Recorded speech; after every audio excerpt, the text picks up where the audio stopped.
Maintenant, on va essayer donc, dans l'objectif d'aborder un cas d'étude sur Abacus, voilà qui introduit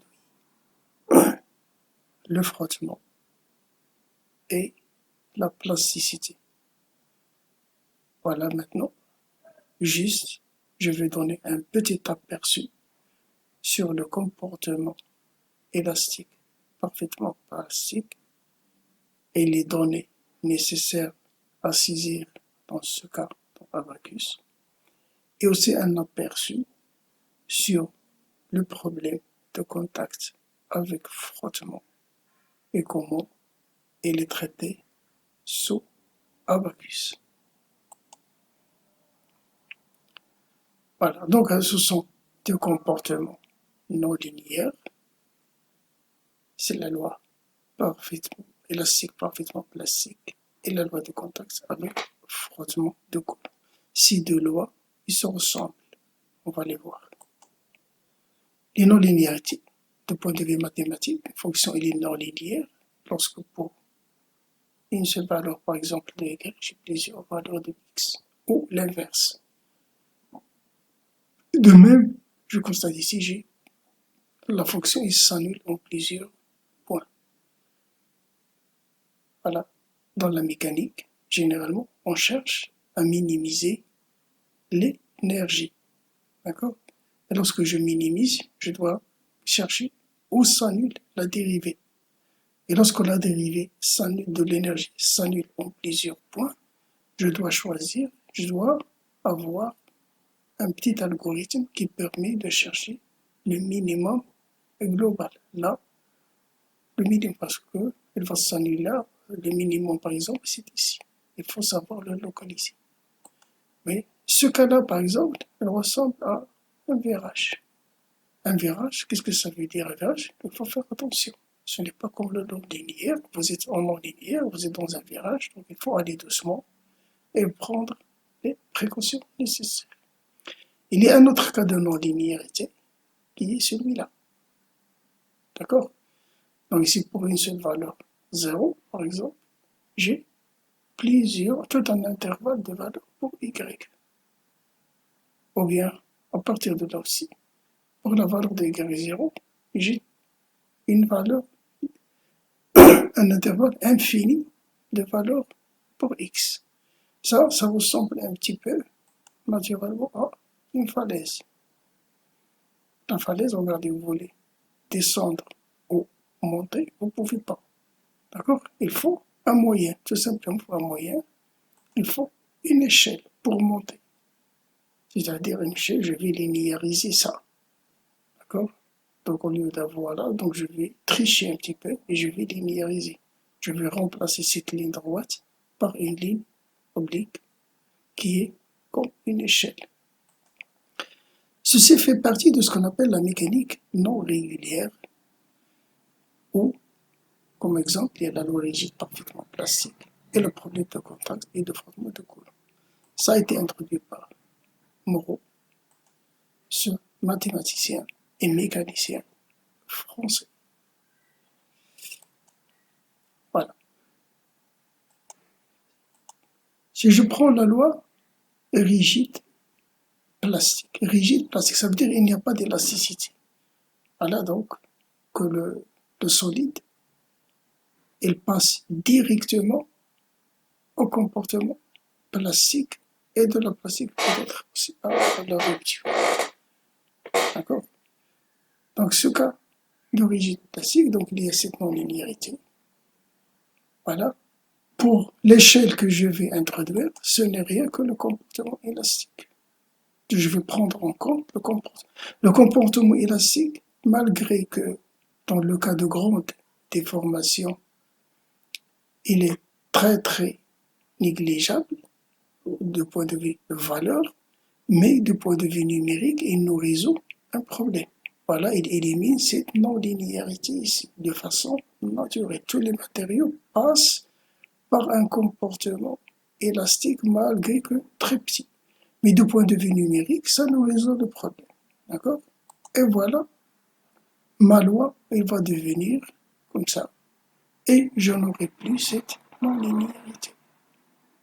Et si je vais écrire par exemple l'énergie de déformation par unité de volume, dans le cas unilatéral, je peux avoir ici juste la somme, elle va se réduire à cette somme-là, d'accord? Et il ne reste seulement cette non-linéarité qui est facilement traitable, c'est-à-dire la valeur absolue, j'ai le plus ou le moins, d'accord?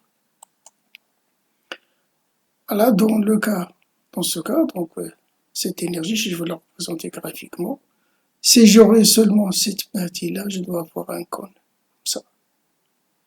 Cette partie du cône qui me pose le problème, je l'ai arrondie par le comportement élastique, par une fonction parabolique. 1 sur 2, E fois Y au carré, c'est-à-dire AX carré, d'accord? Qui a un minimum, lorsque je vais minimiser, je vais trouver le minimum ici, d'accord? Et le minimum, il existe et il est un seul. Donc la solution, elle existe et elle est unique. D'accord? Il y a une seule solution, il n'y a pas plus. Et ça, voilà, c'est un avantage lorsqu'on travaille sur les équations de la mécanique, généralement, lorsque la solution existe, elle est unique.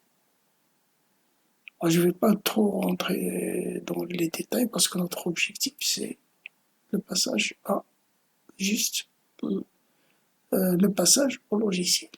C'est les données nécessaires. Les données nécessaires, modèle de Young, coefficient de Poisson et la limite élastique. Donc, la limite élastique, le modèle de Young qui est la pente, celle-là, et les coefficients de Poisson. Voilà, c'est de quoi nous avons besoin pour travailler sur Abacus.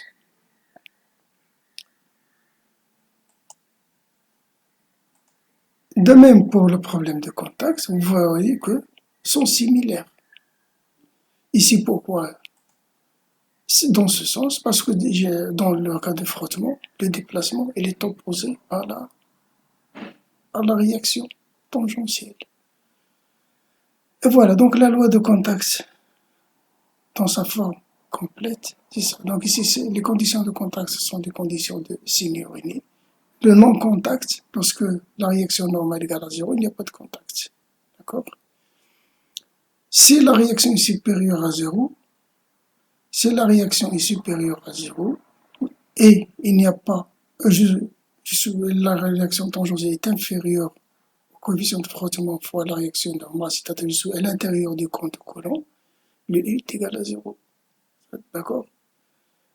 Ici, Tn est supérieur à 0, et la réaction tangentielle est égale à coefficient de frottement fois la réaction normale, alors dans ce cas-là, je suis sur le compte de Coulomb, je suis en glissement, et j'aurai un déplacement de glissement, regardez avec un signe moins, il est opposé à la réaction, d'accord? Il est collinéaire, cela c'est la collinéarité entre, il est proportionnel à la réaction tangentielle, mais dans le sens inverse. Voilà, je vois très bien qu'il est dans le sens inverse. Ici, c'est la réaction est positive, mais le glissement il est négatif. Et voilà, donc par analogie avec le comportement élastique, celui-là, je vais ajouter un déplacement virtuel analogique à ce déplacement élastique. Je vais, si vous voulez, casser la rigidité de la loi. D'accord? Voilà, donc le U' il est équivalent à epsilon élastique. Et par analogie avec epsilon élastique qui est égal à sigma sur E, je vais poser U' égale à la réaction divisé par un facteur K. Ce facteur K, c'est ça le facteur de pénalisation. Ce facteur K, lorsqu'il tend vers l'infini, ce terme il va tendre vers 0. Ce terme virtuel va tendre vers 0.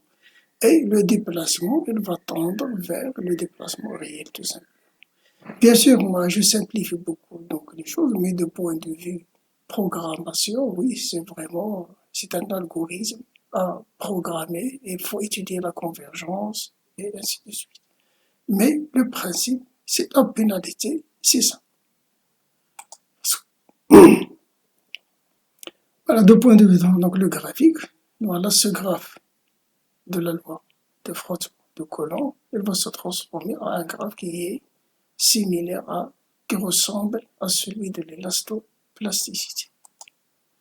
Voilà, sur Abacus, lorsque vous choisissez le comportement tangentiel, il va à certains moments vous proposer la pénalité. La pénalité, c'est ça.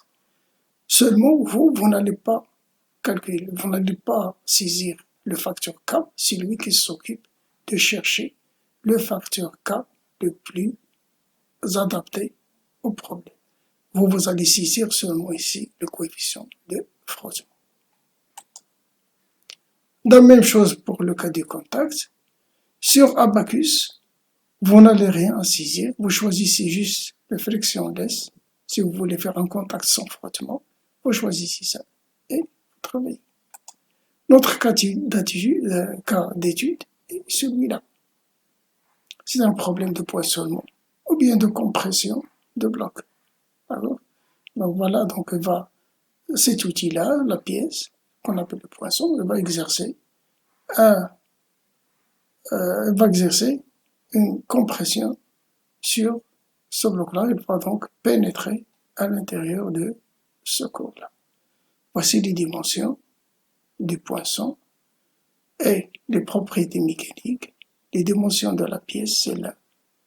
Les propriétés mécaniques, la charge Y sur le poinçon de 10 mm, coefficient de frottement. Après, vous allez utiliser la symétrie et vous allez donc introduire les conditions de symétrie. En bas, alors vous avez un encastrement. Ici, vous allez fixer dans ce sens et vous allez fixer aussi cette face dans ce sens-là. Voilà donc les différents. Voilà, en tout cas, le résultat que vous allez obtenir, c'est celui-là. Donc maintenant, on peut commencer notre travail sur Abacus.